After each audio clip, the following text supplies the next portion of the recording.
당뇨에 좋다는 음식들 아무리 많이 먹어도 당뇨가 개선이 안 되는 그런 값이 좀 저렴한 것을 한번 생각을 해봤습니다. 자신 있게 추천합니다. 굉장히 당뇨에 많이 도움이 됩니다. 인슐린 분비를 늘려주고 췌장을 건강하게 해줄 수 있는 재료입니다. 우리 환자들도 제가 그렇게 관리를 하는데, 그런데 그렇게 먹는 사람 중에 당뇨 있는 사람은 한 명도 못 봤어요. 안녕하십니까, 지식의 맛 구독자 여러분. 저는 유튜브 삼이영 채널을 운영하고 있는 서울 강서구의 이병삼 경희 한의원 원장 한약박사 이병삼입니다. 이 당뇨라고 하는 것은 결국 우리가 어떤 음식을 먹느냐, 그리고 그 음식을 먹었을 때 어떻게 대사가 되었느냐, 이것이 가장 중요하죠. 한의학에서 보통 이제 많이들 이야기하고 있는 것이 식약 동원이라는 이야기를 많이 하지 않습니까? 음식과 약은 그 근원이 같다라고 이야기를 하는데, 우리가 당뇨라고 하는 것은 투입과 산출, 그러니까 우리가 얼마만큼을 먹었고 또 얼마만큼을 써서 얼마만큼 남았냐, 이 많이 남은 것이 우리 혈액 안에 당으로서 남아 도는 것이 이제 당뇨인데, 예를 들어서 우리가 예전에 머슴하고 양반을 예로 들면 머슴이 당뇨가 없겠죠. 왜냐면은 양반들은 굉장히 어떤 고량 진미 이런 걸 많이 먹고 움직이지 않는 거예요. 현대인들이 사실 옛날에 양반이나 왕보다 더 잘 먹는 것이죠. 너무나 우리가 쓰는 것에 비해서 과잉하게 이 열량이 남아돌기 때문에 당뇨가 생기는 것이죠. 그래서 저희 한의원에 오는 환자들 중에서도 당뇨로서 이제 많이 오는데, 크게 두 가지 사례를 한번 들고 싶습니다. 첫 번째 경우는 이제 40대 남성인데, 이분은 굉장히 많이 먹는 거예요. 그러니까 많이 먹는 사람들이 당뇨죠, 전형적으로.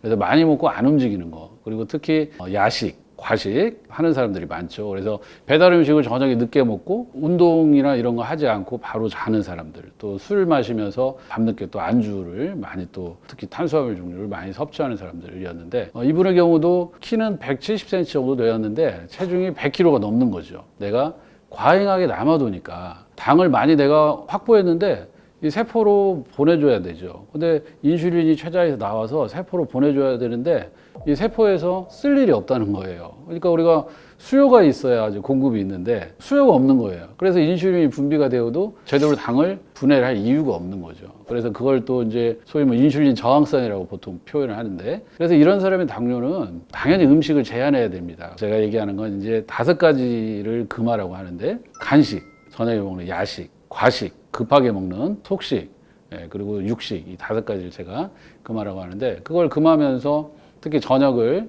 평소에 반 정도 먹고 다 먹고 나서 걷고 하면서 뱃속에 완전 소화를 시키면서 105kg 정도 되었었는데, 한 6개월 정도 치료를 통해서 80kg로 들어갔어요. 당뇨도 많이 좋아졌던, 당화혈색소가 8 이렇게 올라갔었는데 5 범위, 뭐 5.5 이 정도로 낮아진 그런 사례가 있었고요. 그리고 60대 이제 아주머니인데, 이분은 반대로 삐쩍 말랐어요. 실제로 많이 음식을 먹지 않거든요. 근데 많이 먹지 않은데 우리가 뭐 콜레스테롤이 높은 경우도 있고 이렇게 당뇨가 생기는 경우도 있어요. 그래서 그런 분들이 굉장히 의아하게 생각을 해요. 이분들은 왜 그러냐면 대사가 안 돼서 그래요. 신진대사가. 10개를 먹어도 10개를 다 써보면 하나도 안 남지만, 이분같이 5개 먹는데 3개밖에 안 쓰면 2개가 남는 거죠. 그게 이제 잉여된 당으로 남는 거예요. 그리고 사실 이제 연세가 드시면 뭐냐면 간식을 하게 돼요. 끼니를 많이 안 먹기 때문에 실제로 많은 양을 먹지 않는다고 생각하지만, 간식 우리가 주로 뭡니까? 먹지 말라는 것들이죠. 떡, 빵, 뭐 밀가루 간식으로 먹는 사례였는데,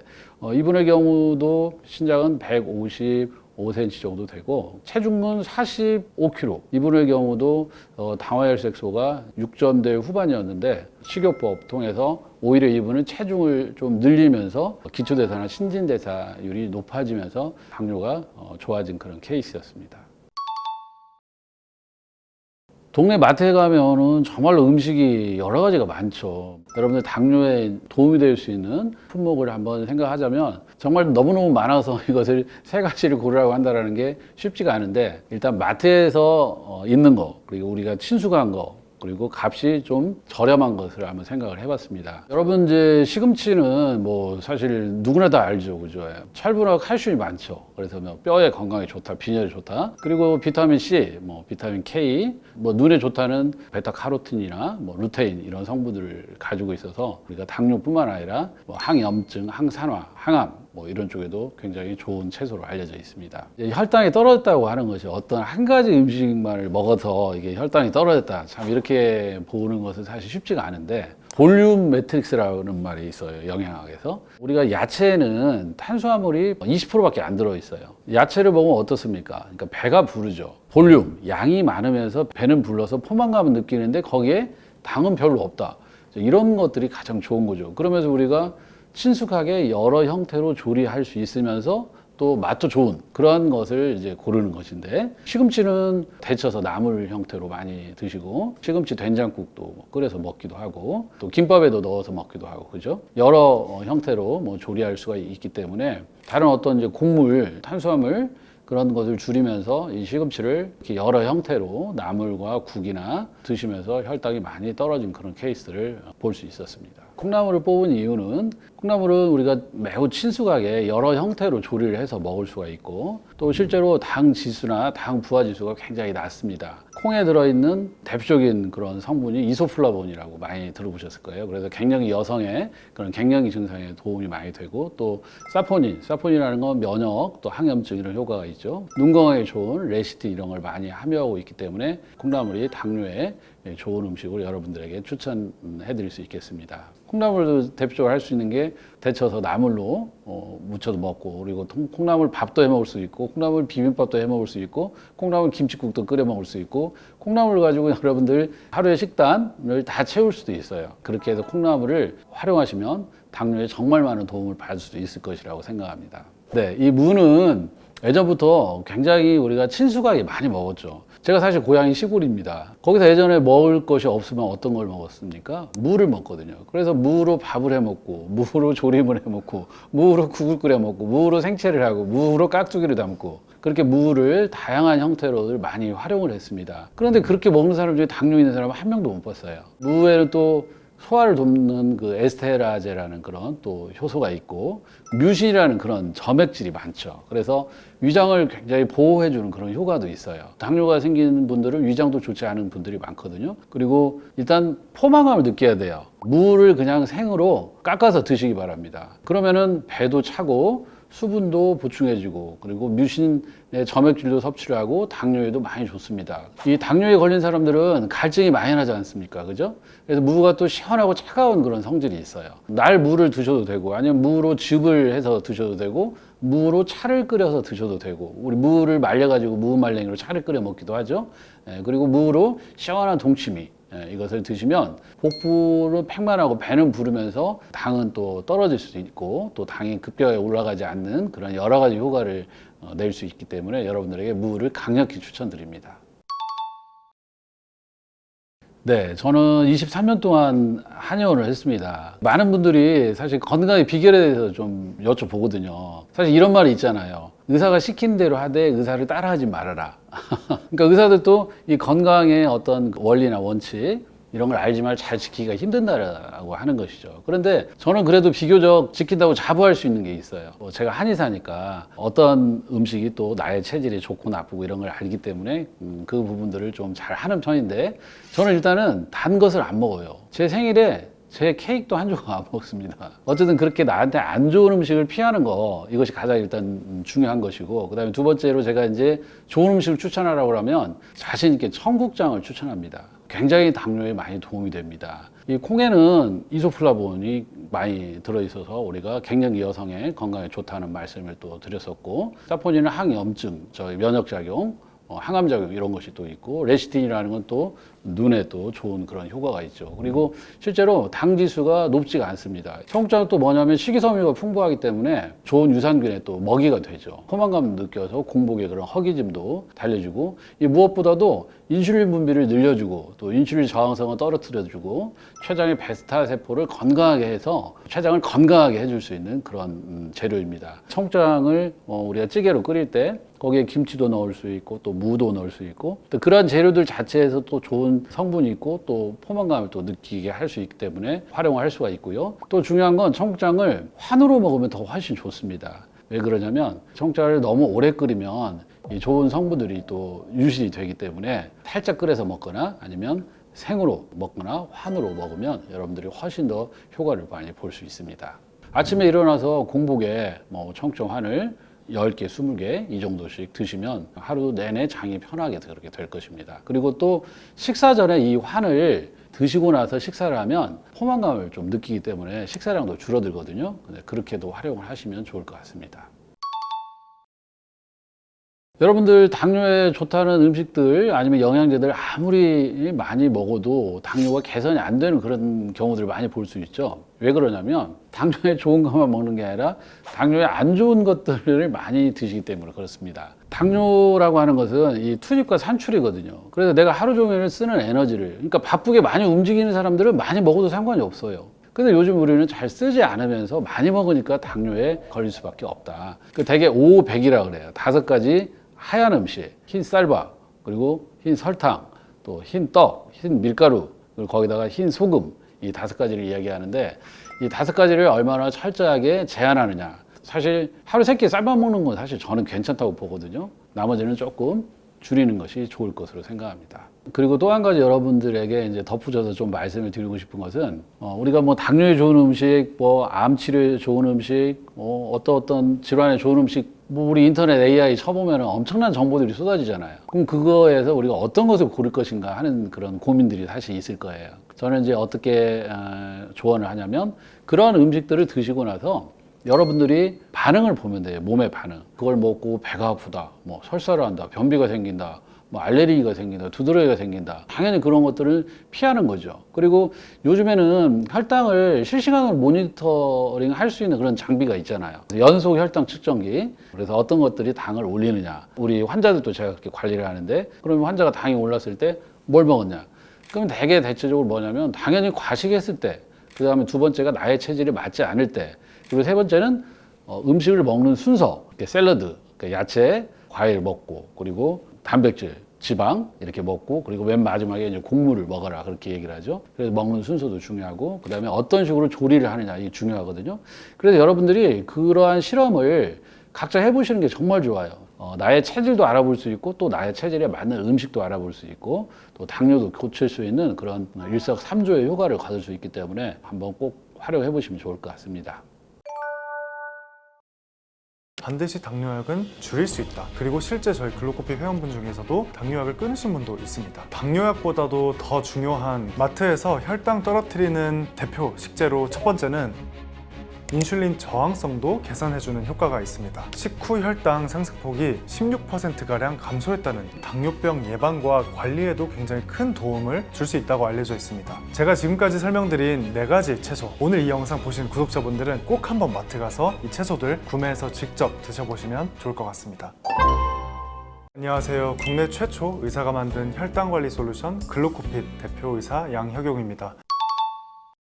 마트에서 혈당 떨어뜨리는 대표 식재로 첫 번째는 우엉입니다. 우엉은 천연 인슐린이라고도 불리는 뿌리채소인데요. 우엉에는 수용성 식이섬유인 이눌린이 풍부하기 때문입니다. 이눌린은 위와 소장에서 탄수화물의 흡수 속도를 지연시키고 장내 유익균을 늘려줘서 인슐린 저항성도 개선해주는 효과가 있습니다. 한 논문에 따르면 우엉을 10g씩 3주간 먹었던 그룹에서 먹지 않은 그룹과 비교를 했을 때 식후 혈당 상승폭이 16%가량 감소했다는 결과도 있습니다. 이 우엉 100g에는 약 3g 정도의 이눌린이 들어있는데요. 특히 껍질에 이 이눌린 성분이 집중되어 있기 때문에 껍질을 드시는 게 굉장히 중요합니다. 그런데 우리가 이 우엉의 껍질을 이렇게 팍팍 먹고 있을 수는 없잖아요. 그래서 제가 추천드리는 방식은 이 우엉을 차로 만들어서 드시는 방식입니다. 우엉차를 만드는 방법을 간단하게 설명드리면, 일단 우엉을 껍질채로 깨끗이 씻고 얇게 슬라이스를 내주세요. 그리고 약한 불에 10에서 15분 정도 볶아서 수분을 제거해 주시고요. 물 500ml에 우엉 10g 정도를 넣고 중불에서 10분 정도를 끓여주시면 됩니다. 이 우엉차를 하루에 한두 잔 정도 마셔주시면 굉장히 혈당 조절에 큰 효과를 보실 수 있을 겁니다. 여기에서 중요한 건 이 우엉은 반드시 껍질과 함께 드셔야 한다는 것을 꼭 기억해 주시면 좋을 것 같습니다.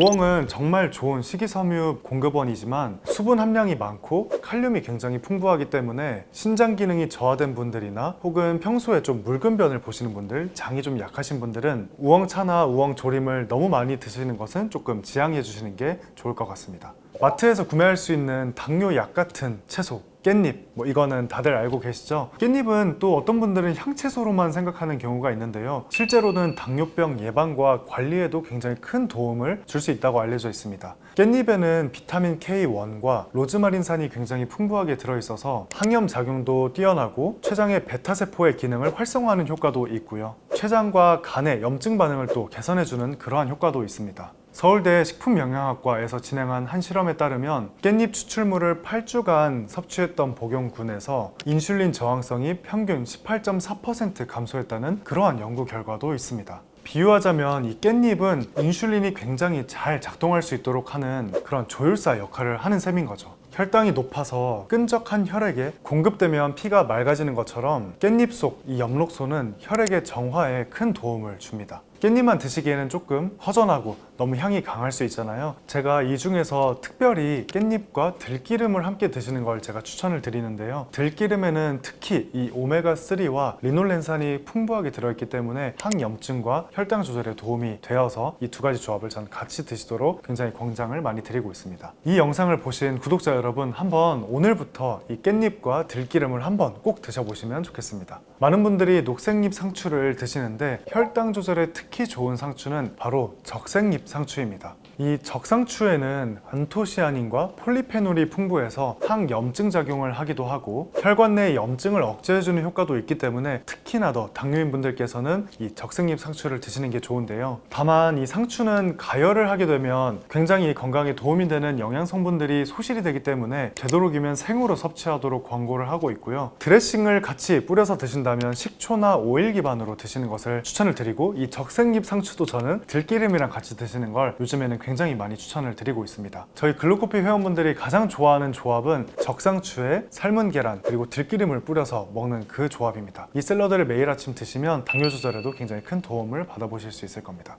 제가 다음으로 추천드리는 건 미역과 식초입니다. 이 미역과 식초는 포만감과 혈당 안정성을 한꺼번에 잡을 수 있는 그런 해조류 조합인데요. 저는 미역을 식이섬유의 왕이라고도 부릅니다. 그 이유는 물에 불리게 되면 20배까지도 그 부피가 늘어나기 때문에 위에서 굉장히 오랜 시간 머무르게 되면서 똑같은 탄수화물과 먹더라도 탄수화물의 흡수와 소화 속도를 지연시키면서 혈당의 급격한 상승을 막는 데 도움을 주기 때문입니다. 또한 미역에는 오메가3라고 하는 불포화 지방산이 풍부하기 때문에 혈중 중성지방 수치를 낮춰주고 염증 수치를 낮추는 데도 도움을 받아보실 수가 있습니다. 한 2017년도에 진행된 연구에 따르면 이 미역만 꾸준히 먹었는데도 불구하고 이 미역을 꾸준히 섭취한 그룹에 있어서는 공복 혈당이 7mg/dL 감소하고 인슐린 민감도는 10%가량 개선됐다는 그러한 연구 결과도 있습니다. 이 미역만 따로 드셔도 굉장히 건강에 도움이 되는 것은 맞지만 미역과 식초를 함께 드시면 그 효과가 배가 되는데요. 그 이유는 식초가 미역의 칼슘 흡수율을 더 높여주고 탄수화물의 소화 흡수 속도를 더 지연시켜주는 효과가 있기 때문에 이 미역과 식초를 함께 드시면 그만한 혈당 상승 억제하는 당뇨의 약 같은 그런 채소가 또 없습니다. 제가 지금까지 설명드린 4가지 채소, 우엉, 깻잎, 상추, 미역, 마트에서 굉장히 쉽게 살 수 있는 재료들이니까 오늘 이 영상 보신 구독자분들은 꼭 한번 마트 가서 이 채소들 구매해서 직접 드셔보시면 좋을 것 같습니다.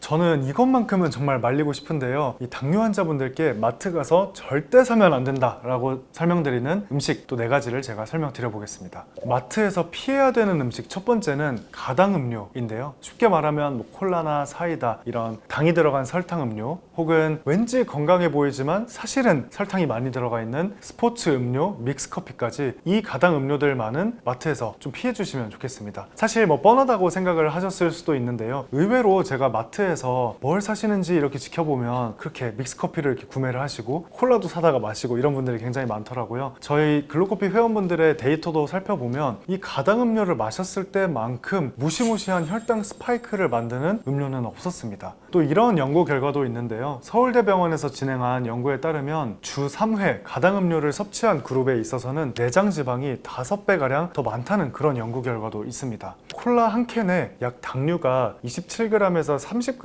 정도의 당류가 들어있는데요. 이 당류는 각설탕 약 9개에 해당되는 그런 양입니다. 콜라 한 캔을 마시면 이 각설탕 9개를 한꺼번에 그냥 입에 우겨 넣는 거라고 생각을 하시면 됩니다. 특히 이 가당 음료는 이 설탕을 그냥 먹는 게 아니라 음료로 만들어서 마셔버리는 거기 때문에 굉장히 빠르게 흡수가 되고 굉장히 빠르게 소화가 돼서 바로바로 우리 피에 이 설탕들이 들어가게 됩니다. 그렇게 되면 우리 췌장에서 급격하게 혈당 스파이크가 발생하는 것을 방지하고자 췌장에서 급격하게 빠르게 무리해서 인슐린을 분비하게 되는데요. 이게 바로 당뇨로 가는 지름길이기 때문에 이 가당 음료만큼은 제가 꼭 피해달라고 말씀드리고 싶습니다. 여기서 놓치시면 안 되는 게 있는데요. 바로 오렌지 주스랑 포도 주스입니다. 저희가 친구를 만나러 가거나 아니면 집들이 갈 때 그 과일 주스 병을 사서 들고 가는 경우가 있잖아요. 그런데 그 병음료의 뒤에 영양 성분표를 보면 정말 깜짝 놀라실 겁니다. 그냥 콜라를 먹는 거나 다를 바가 없을 정도로 설탕이 가득 들어가 있기 때문에 과일이라는 거에 속아서 친구에게 그런 혈당 스파이크를 만들면 안 되겠죠. 이런 과일 주스까지 같이 조심해 주시면 좋을 것 같습니다. 두 번째는 말린 과일인데요. 말린 과일은 일반 과일보다도 더 조심해야 됩니다. 이 말린 과일은 건조하는 과정에서 훨씬 더 당이 농축이 되기 때문에 부피는 훨씬 더 줄어들었지만 이 조그만한 부피 안에 굉장히 밀도 높은 설탕이 들어있어서 이 말린 과일만큼 혈당 폭탄을 만드는 그러한 또 식재료가 없습니다. 포도를 예시로 들어서 말씀을 드려보면 포도 한 컵에 들어있는 당류는 약 30g 정도, 27g 정도인데요. 건포도 한 컵에 들어있는 당류는 무려 110g 정도에 달합니다. 무려 포도를 말리기만 했을 뿐인데 무려 4배가 증가를 한 거죠. 이처럼 망고도 그렇고 포도도 그렇고 이러한 모든 말린 과일들은 굉장히 당이 농축이 되기 때문에 만약에 혈당 스파이크를 만들고 싶다 하시는 분들만 드시고요. 그게 아니라면 이 말린 과일만큼은 또 마트에서 피해 주시는 게 좋겠습니다. 세 번째는 시리얼인데요. 그런데 이 시리얼이 그렇게 설탕이 또 많이 들어있습니다. 설탕이 너무 많이 들어있어서 우리 췌장까지 너무 무리하게 되는 거죠. 특히 이 시리얼은 보통은 우유에 말아먹기 때문에 우유 안에 이 시리얼에 묻어있던 설탕이 또 가득 들어가게 됩니다. 그래서 제가 어렸을 때 했던 것처럼 시리얼을 다 드신 다음에 우유까지 마시면 그냥 설탕, 물을 마신 셈이에요. 아침에 이런 식으로 시리얼을 먹게 되면 아침부터 굉장히 큰 혈당 스파이크가 생기면서 점심이 되기 전에 굉장히 피곤하고 당이 떨어진 느낌이 들고 이런 반응성 저혈당까지 발생할 수가 있습니다. 최근에 이제 마트에 가보면 시리얼도 저당 트렌드를 따라가는 것 같아요. 그래서 설탕이 안 들어간 제로 시리얼 같은 것도 나오고 있는데요. 이 시리얼들의 문제는 설탕은 안 들어가 있지만 여전히 탄수화물 함량은 굉장히 많다는 겁니다. 그래서 예전에 먹었던 설탕 들어간 시리얼보다는 낫기는 하지만 여전히 탄수화물은 많이 들어가 있기 때문에 시리얼을 드시기보다는 아침에는 건강한 계란, 현미밥 이런 식으로 끓여주시는 게 훨씬 더 좋겠습니다. 여기에 더해서 이제 과자에 대해서 얘기를 하자면 이 과자는 특히나 더 안 좋은 이유가 과자에는 설탕도 있고 정제 탄수화물도 있는데 거기에 더해서 포화지방과 트랜스지방까지 들어있습니다. 그리고 많은 과자들 짜잖아요. 나트륨까지 굉장히 많이 들어있기 때문에 당뇨를 관리하시는 분들은 이 과자만큼은 조금 피해 주시는 게 좋을 것 같습니다. 마지막으로 선식과 야채 주스인데요. 이 선식은 조금 나이가 있으신 어르신들께서는 곡류를 갈아서 만든 것이기 때문에 왠지 건강에 좋을 거라고 생각을 하시는 분들도 있습니다. 저희 글루코피 회원분 중에서도 매일 아침 선식을 드신다고 저 관리 잘하고 있죠? 이렇게 말씀하셨던 분이 있어서 제가 정말 깜짝 놀라서 그러면 절대 안 됩니다. 이 선식은 혈당 폭탄입니다 라고 제가 설명을 드린 그런 회원분도 있는데요. 선식은 건강한 느낌이 들긴 하지만 곡류를 갈았기 때문에 그냥 곡류만 먹어도 혈당이 많이 오르는데 곡류를 갈아서 마셔버리기 때문에 거의 콜라를 마시는 것과 같습니다. 설탕이 들어간 것은 아니지만 굉장히 흡수가 빠른 형태로 곡류를 갈아버렸기 때문에 이 탄수화물이 우리 몸에 급격하게 흡수가 되면서 혈당 스파이크를 만들 수가 있기 때문에 이 선식도 좀 피해 주시는 게 좋고요. 또 비슷한 개념으로 왠지 모르게 이 채소 건강할 것 같아서 갈아서 매일 아침 드시는 분들이 있습니다.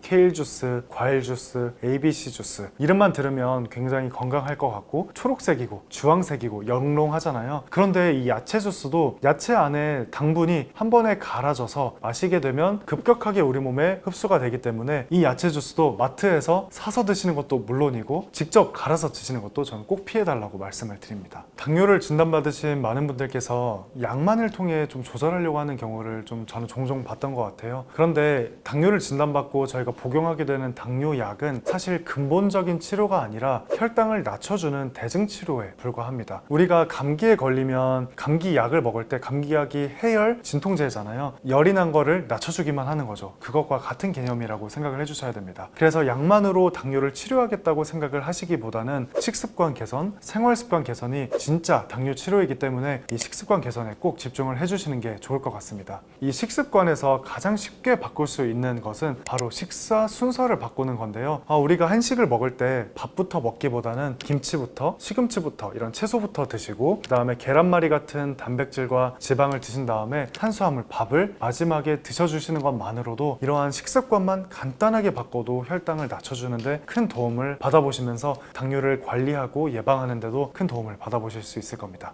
제가 오늘 영상에서 말씀드린 마트에서 쉽게 구할 수 있는 당뇨에 좋은 채소들, 오늘 꼭 한번 구매해보시고 직접 드셔보시면서 여러분 당뇨 관리에 도움 받아보실 수 있으면 좋겠습니다. 당뇨가 있는 사람뿐만 아니라 없는 사람도 주의해야 됩니다. 나는 좋은 음식이라고 야채랑 고기 이런 것들 잘 챙겨 먹는데요. 혈당 200 찍는 거 순식간입니다. 푸릇푸릇한 이런 것들이 그대로 다 있잖아요. 적극 권장해 드립니다. 식사할 때 그냥 같이 드세요. 혈당도 덜 올리게 되고 공복혈당을 낮추는데 굉장히 많이 도움이 됩니다.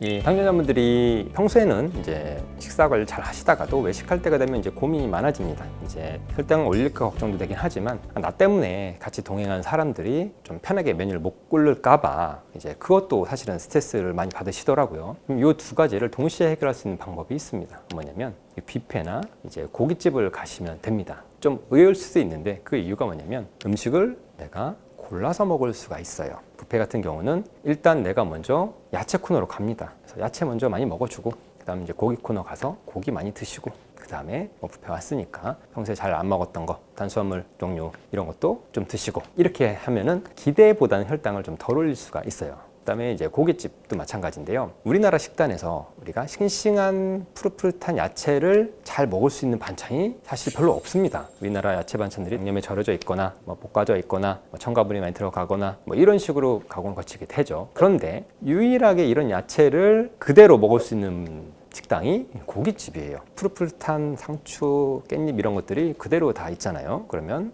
고깃집에 가서 야채도 있는 그대로 드시고 고기도 양념고기 말고요. 고기 그대로 드시고 장은 아주 살짝만 찍어 드시면 이것만큼 좋은 식단이 또 잘 없을 것 같습니다. 당뇨 환자분들이 조금 오해하신 것 중에 하나가 식사 조절 시작하시면은 이제 탄수화물 줄인다 하고 하면서 고기도 잘 안 드시는 경우가 많이 있는데요. 사실은 육류, 고기 섭취는 적극 권장해 드립니다. 특히나 이 당뇨 환자분들은 근육 비율을 봐도 이 하체가 부실한 경우가 많거든요. 몸의 근육이 70%가 이 하체에 있습니다. 우리가 몸짱, 헬창 이러면 상체만 막 이렇게 보이지만 사실은 그건 이제 겉보기고 실제 근육은 거의 하체에 집중되어 있다고 보시면 되는데 당뇨 환자분들은 하체 근육이 말라서 빠져 있는 경우가 상당히 많아요. 그래서 하체 근육도 늘려주고 혈당도 덜 올리는 고기 섭취는 적극 권장을 합니다. 마찬가지입니다. 샤브샤브, 월남쌈 이런 부분도 야채를 우리가 섭취하기가 좀 용이하잖아요. 그 다음에 회덮밥, 일식집 같은 경우도 초밥은 빼더라도 회 자체는 혈당을 많이 올리지 않으니까 또 권장이 되는 것 같고 그래서 이런 것들도 기본 원칙을 생각하시면 됩니다. 야채랑 고기 종류, 단백질 종류를 특별한 가공 많이 없이 내가 섭취할 수 있는 곳이냐 이런 포인트에서 아마 이런 샤브샤브나 월남쌈집, 그 다음에 회덮밥집 이런 게 추천되지 않았을까 이렇게 생각을 합니다. 얼마나 더 좋은 걸 찾아서 드시려고 합니까? 이미 영양제, 건기식 이미 다 챙겨 드시는데 여기서 얼마나 더 좋은 걸 먹어야 되겠습니까? 그래서 이미 알고 계시는 것처럼 좋은 음식을 더 먹으려는 게 아니라 나쁜 걸 피해 주셔야 되는 겁니다. 그러면 나쁜 것들이 뭐냐면 이제 정지 탄수화물이죠. 우리 떡, 면, 빵 이런 거. 이 한번 가공을 거쳐서 우리 몸에서 소화 흡수가 빨라지는 탄수화물입니다. 그래서 이런 것들을 피해 주셔야 되겠고 그 다음에 단순당, 주스, 음료수 이런 종류죠. 이런 것들은 우리 몸에 들어가면 곧바로 흡수가 되어버립니다. 이거는 당뇨가 있는 사람뿐만 아니라 없는 사람도 주의해야 됩니다. 당뇨 없는 분들도 콜라 쭉 들이키면은 혈당 200 찍는 거 순식간입니다. 나는 좋은 음식이라고 야채랑 고기 이런 것들 잘 챙겨 먹는데요. 막상 이런 걸 먹을 때 양념장을 듬뿍 발라 먹거나 찍어 먹으면 혈당을 어마어마하게 올리게 됩니다. 이건 실제 사례이기도 한데요. 환자분 중에 이제 저녁마다 고기를 구워서 드시는 환자분이 계십니다. 그리고 저녁 혈당이 잘 안 잡혀서 이렇게 식사를 어떻게 하시냐 여쭤봤더니 고기 구워서 쌈 싸서 먹고 밥은 조금만 반 공기 정도 이렇게 드신다 이렇게 말씀을 하셨는데 이분이 혈당 조절로 봤을 때 이렇게까지 혈당이 오르면 안 되는데 자꾸 혈당이 이렇게 올라가는 거죠. 이렇게 드신다고는 하는데 그럼 한번 사진을 찍어서 보내주시라 했더니 고기랑 야채를 드시는 건 맞아요. 근데 보니까 양념장을 이만큼 찍어서 드시는 거예요. 그러면은 고기랑 야채를 잘 먹었다고 생각을 했는데 알고 봤더니 나는 쌈장만 잔뜩 먹고 고기랑 야채를 곁들인 거죠. 그러면 사실은 이 장 종류가 당이 사실은 거의 당 덩어리라고 보시면 됩니다. 혈당을 어마무시하게 올리게 되는 거죠. 뭐 이분뿐만 아니라 다른 분도 뭐 아침에 양배추 삶아서 밥이랑 좀 먹는다 했는데 봤더니 마찬가지로 장 이만큼 찍어 드시고 이 혈당이 당연히 잡힐 수가 없죠. 그래서 좋은 음식을 찾아 드신 건 좋은데 양념장은 좀 빼고 드시면 좋겠다라고 생각합니다. 일단 공복혈당을 내가 잡기 위해서는 공복혈당이 뭘로 인해서 결정이 되는지를 좀 알아야 되겠죠. 그래서 공복혈당을 결정하는 인자는 크게 한 4가지 정도가 있습니다. 뭐냐면 아까 처음 말씀드린 기저인슐린 분비, 그러니까 내 몸에서 음식물 섭취가 없어도 인슐린이 어느 정도 나오고 있느냐, 그리고 여기에 인슐린이 저항이 얼마나 걸리느냐, 요게 있고요. 그 다음에 몸의 근육량이 얼마나 있느냐, 그러니까 당 흡수를 얼마나 해주느냐죠. 그리고 스트레스 요인, 이런 것들이 작용을 해서 이제 공복혈당이 결정이 되게 됩니다. 그러면 요 4가지 정도 인자 중에서 내가 컨트롤할 수 있고 또 영향이 크게 주는 인자부터 먼저 잡아야 되겠죠. 그래서 제일 먼저 해야 될 게 뭐냐면요, 뱃살을 줄이셔야 됩니다. 그래서 인슐린 저항을 만드는 첫 번째 요인이 뭐냐면 바로 우리 뱃살이에요. 우리 몸에 내장지방이라는 것이 있습니다. 그게 우리 뱃살을 만드는 건데, 이 내장지방에서는 지방산이라는 게 야금야금 흘러나와요. 그러면 얘가 인슐린이 작용하는 걸 방해를 합니다. 이게 뭐냐면 우리 몸에서 이제 인슐린 같은 호르몬이 작동을 하려면 수용체라는 것이 있어요. 거기에 가서 붙어야 이게 신호를 주고 다음 과정이 진행이 될 수 있는 건데, 이 지방산들이 많으면, 그러니까 뱃살, 내장지방이 많으면 얘네가 인슐린이 달라붙어야 할 수용체 대신 가서 달라붙습니다. 그러면 인슐린이 나와도 여기에 달라붙을 수가 없겠죠. 이렇게 돼서 인슐린 저항이라는 걸 만들어요. 그렇기 때문에 우리가 공복혈당 잡기 위해서 인슐린 저항을 줄여주기 위해서 제일 먼저 할 건 뭐냐면 뱃살을 줄여주면 인슐린 저항을 줄여주니까 당연히 공복혈당을 잡을 수가 있습니다. 그리고 두 번째는 뭐냐면 이제 스트레스 요인, 이런 건데요. 스트레스 상황에 노출이 되면 우리 몸에서 이거에 대한 반응으로 몇 가지 호르몬들이 나옵니다. 뭐 코티솔 같은 호르몬도 나오고요. 그 다음에 교감신경이 흥분이 되면서 뭐 아드레날린 이런 호르몬도 나오면서 우리 몸의 혈당을 올리게 돼요. 그래서 이런 스트레스 상태를 좀 잡아줘야 되는데 이게 내 마음대로는 안 되죠. 그래서 제일 먼저 해야 될 게 뭐냐면 수면을 좀 편안하게 취해야 됩니다. 자는 시간 동안 내가 스트레스 상황에 많이 노출이 돼 있으면 이런 호르몬들도 나오고 혈당도 높아지게 되고, 당연히 그럼 아침에 공복혈당이 높게 되어 있을 텐데요. 그래서 이런 스트레스도 줄여주고 잠도 좀 편안하게 잡아줄 수 있는 방법이 있습니다. 그래서 그게 뭐냐면 저녁 식사를 주무시기 4시간 전, 최소 3시간 전에 맞춰 주시고, 이 주무시려고 누우셨을 때는 몸을 이완을 시키면서 심호흡을 하면서 주무시는 거예요. 그러면 수면도 잘 취하니까 이런 스트레스 호르몬도 덜 나오고 우리 몸의 교감신경 상태도 완화가 되니까 혈당도 덜 올리게 되고, 이런 상태가 되는 거죠. 그래서 왜 심호흡을 말씀드리냐면 아까 교감신경이 흥분했다고 말씀을 드렸잖아요. 그래서 교감신경은 우리가 어떻게 할 수 있는 게 아닙니다. 그래서 이제 자율신경계라고 하는 건데, 이 교감신경이 흥분했을 때 나타나는 작동들 중에 하나가 심박동 빨라지고 호흡수 빨라지고, 그다음에 막 동공 확대가 되고 소화기관도 억제를 하고, 이런 것들이 또 각성도가 올라가서 잠도 못 자게 하죠. 이런 것들이 있는데 이런 걸 내 마음대로 할 수는 없는데 유일하게 우리가 해줄 수 있는 게 뭐냐면 심호흡, 호흡수를 늦춰줄 수가 있습니다. 그래서 내가 심호흡을 해서 호흡수를 늦춰주면은 이거에 맞춰서 심박동도 늦어지고 교감신경의 흥분도 조금 잦아들게 되고, 그러면 당연히 코티솔, 아드레날린 이런 호르몬들도 덜 분비가 되고 혈당도 덜 올리게 되는 거죠. 그래서 첫 번째는 뱃살을 빼주는 거, 두 번째는 주무시기 4시간 전에 저녁 식사를 마치고 심호흡을 하면서 몸을 이완시킨 상태로 잠이 드는 것, 이렇게 해주시면 공복혈당을 낮추는데 굉장히 많이 도움이 됩니다. 공복혈당의 정의부터 말씀드리면 8시간 이상 열량 섭취가 없는 상태에서 측정한 혈당, 이게 이제 공복혈당이에요. 그리고 저는 이제 공복혈당보다 이제 기저혈당이라는 표현을 좀 더 자주 쓰긴 하는데요. 이게 뭐냐면 우리 몸에서 기본적으로 맞추고 있는 혈당 세팅값, 이렇게 생각을 하시면 됩니다. 우리가 음식물 섭취가 따로 없어도요, 우리 몸에서는 인슐린이 나와요. 이게 이제 기저인슐린이라고 하는데, 이 인슐린 야금야금 나오고, 그 다음에 인슐린 저항이라는 게 있습니다. 인슐린이 뭐 예를 들어 10개가 나오면 10개가 다 작동을 하는 게 아니에요. 인슐린 저항이라는 게 생기면 10개가 나왔는데 뭐 8개가 작동하는 분이 있고, 10개가 나왔는데 뭐 5개가 작동 못하는 분이 있고, 이런 게 있는데, 이런 게 작동을 하면서 다른 여러 가지 이제 메커니즘에 의해서 이 혈당값이 세팅이 됩니다. 이걸 이제 기저혈당이라고 하는데, 우리가 공복혈당을 보는 이유는 이 기저혈당을 가늠하기 위해서예요. 그러니까 예를 들어서 내가 아침에 눈을 딱 떠서 혈당을 측정을 해서 100이 나왔어. 그러면 그 전까지 내가 음식 섭취는 따로 없었으니까 한 8시간 이상 밤 사이에는 요 정도 수준으로 혈당이 유지됐겠구나라고 우리가 추정을 할 수 있는 거죠. 이래서 우리가 이제 공복 혈당을 좀 의미 있게 보는 거고요. 또 하나는 이제 실용적인 측면이 좀 있습니다. 예를 들어서 이제 식후 혈당 같은 경우는 식후 2시간 혈당 측정한다고 하면은 음식을 뭐를 먹었냐에 따라서 혈당값이 천차만별이 되잖아요. 그래서 이제 진단이나 검사를 할 때는 당 부하 검사라는 걸 합니다. 포도당을 75g 정도를 이제 섭취를 하게 하고 먹는 거를 이제 균일하게 맞춰주는 거죠. 표준화시키는 겁니다. 하고 2시간 혈당이 얼마가 나왔냐를 측정을 하는 건데 이렇게 되면은 번거롭기도 하고 뭐 비용이 더 들기도 하고 이런 애로사항이 있으니까 손쉽게 우리가 좀 장시간의 혈당 유지 정도를 확인해 볼 수 있는 방법이 뭐냐? 바로 공복 혈당이죠. 그래서 좀 비용도 저렴하고 또는 뭐 댁에서도 손쉽게 측정할 수 있는 방법 이런 것이 공복 혈당의 장점이 됩니다.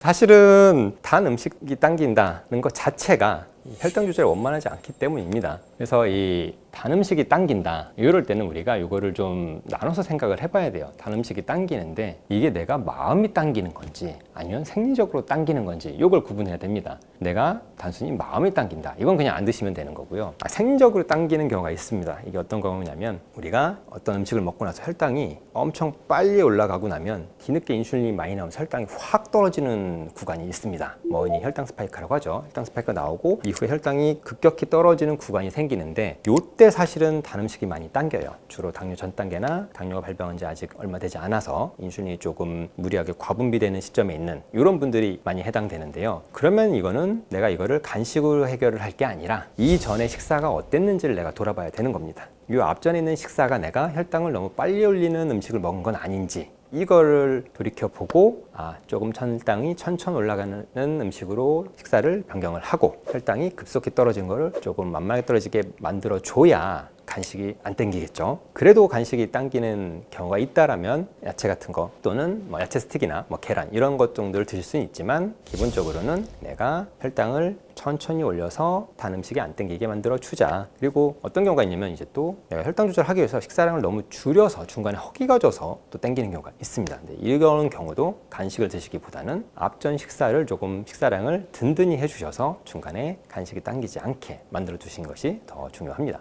뭐 별로 추천해드리진 않고요. 가능하면 드시고 싶은 게 있어요. 예를 들어 내가 아이스크림이 너무 먹고 싶어요. 그러면 식사가 끝나고 나중에 따로 드시는 게 아니라 식사할 때 그냥 같이 드세요. 이렇게 좀 안내를 해드립니다. 그래야 이 췌장도 일을 좀 덜 하게 되고 일시적으로 혈당이 좀 더 올라갈 수도 있지만 전체적으로 봤을 때는 췌장이 조금 더 부담을 덜 주는 방법이기 때문에 저는 그렇게 좀 추천을 드리는 편입니다.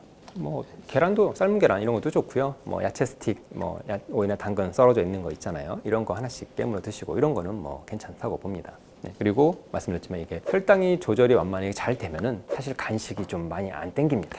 이 당뇨병의 특징 중에 하나가 뭐냐면 허기가 지고 자꾸 음식이 당기거든요. 그 이유가 뭐냐면 혈관에 당은 많은데 이걸 잘 못 갖다 쓰게 돼요. 그게 이제 당뇨병의 특징인데 근데 내 혈당 조절이 원만하게 되게 되면 당을 잘 갖다 쓰기 때문에 허기가 지거나 간식이 당기는 빈도도 확연히 줄어들게 되죠. 그래서 간식이 많이 땡긴다. 혈당 조절을 원만하게 먼저 만들자. 그래도 땡긴다. 그러면 이제 뭐 야채나 삶은 계란 이런 것들을 활용하실 수도 있습니다.